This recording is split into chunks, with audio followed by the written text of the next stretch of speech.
I just want to give a quick thanks to the Tier 5 channel members and patrons. Bob the Dragon, Datamagnet, Sergeant Puma, Cat Crab Lobster, and Duck Machine.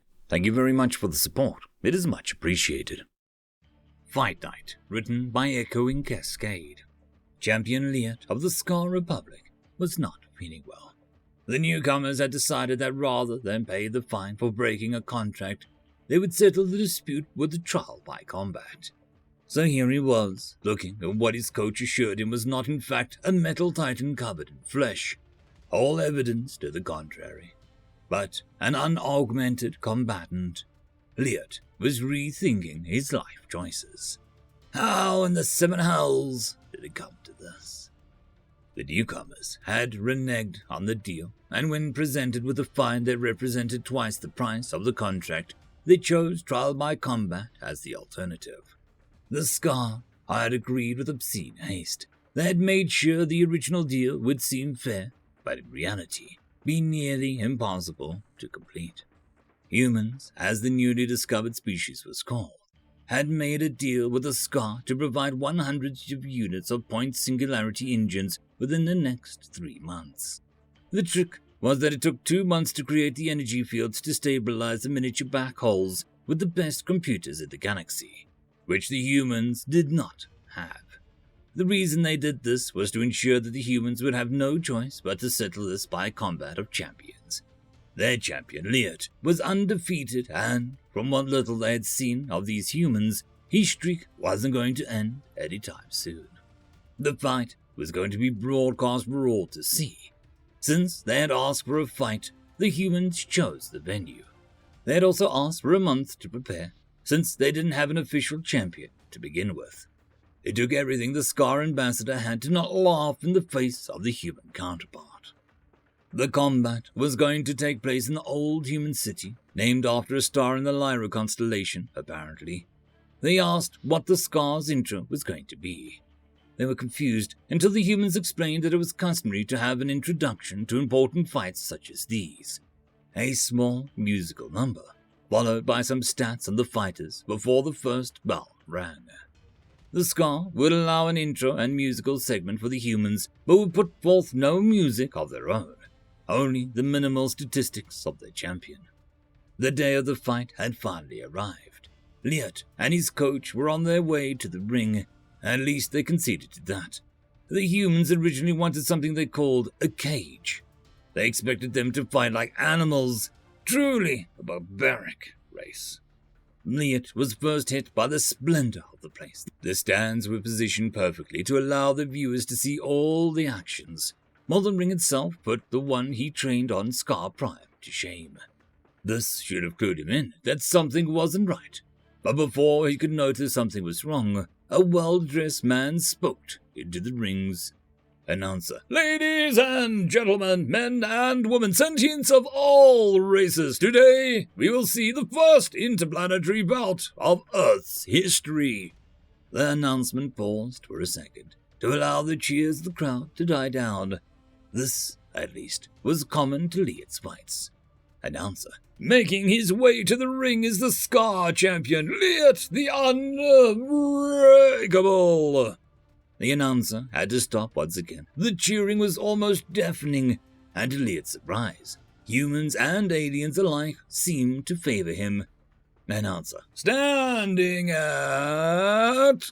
The announcer trailed off and asked the man standing next to him something about the data state he was holding. Satisfied with the answer, he continued. What bothered him, Liat had no idea. Announcer. Standing at 2 feet, 2 inches, and weighing 130 pounds. He has defeated all who have challenged him, and he plans to continue his streak for many more moons. Cheering, now less enthusiastic and more confused, took place. It was a fine specimen of a Scar, even if he did say so himself. Reptilian, bipedal, taller and bigger than any other Scar that had ever become champion.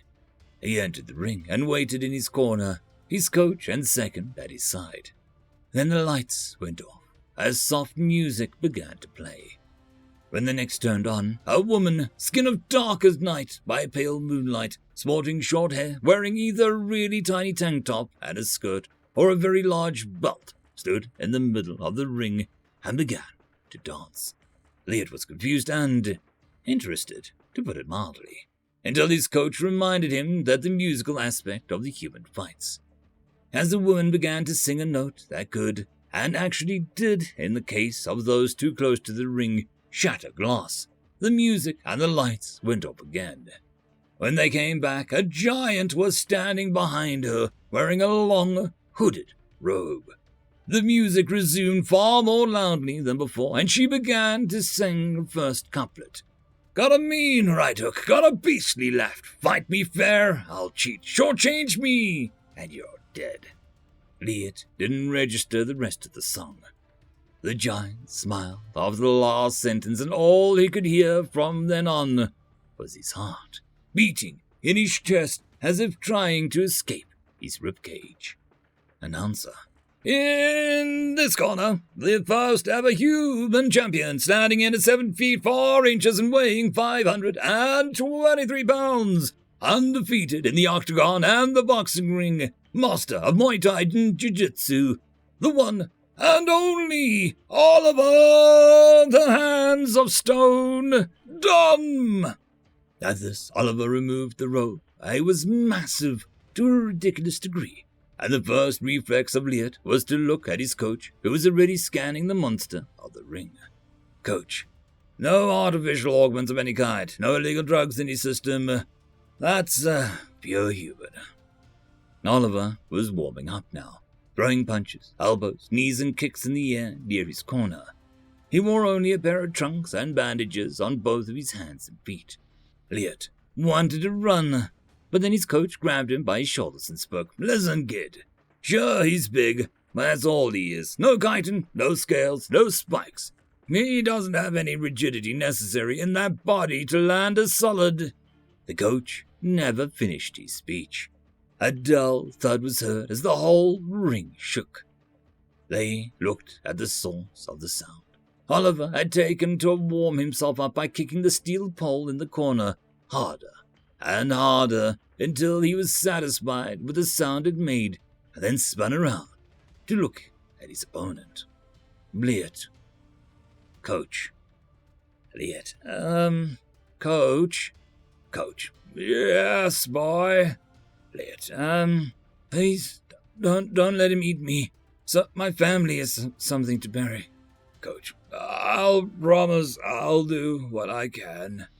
Liet made his way to the ring. He didn't listen to the referee's speech of the rules. My matriarch was right.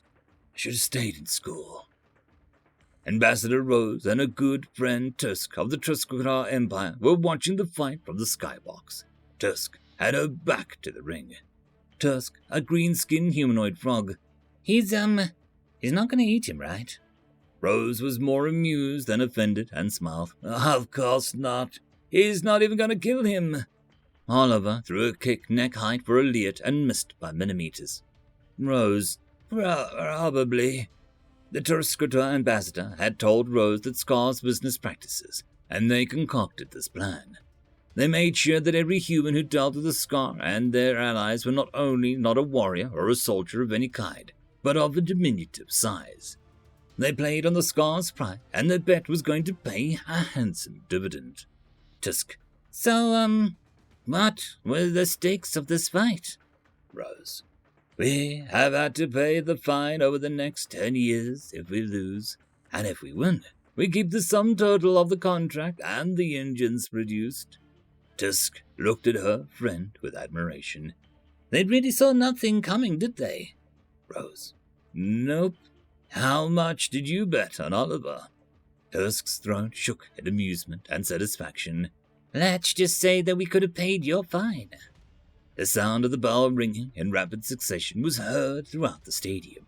The referee looked down at Liet and crossed his arms. Oliver was at his corner, his right fist raised in the air. Tusk wanted to look, but hesitated. Is it okay to look? Rose took a peep and grimaced. I wouldn't if I were you. So much for, unbreakable. End of story. And that, my friends, concludes this video. I hope that you enjoyed, and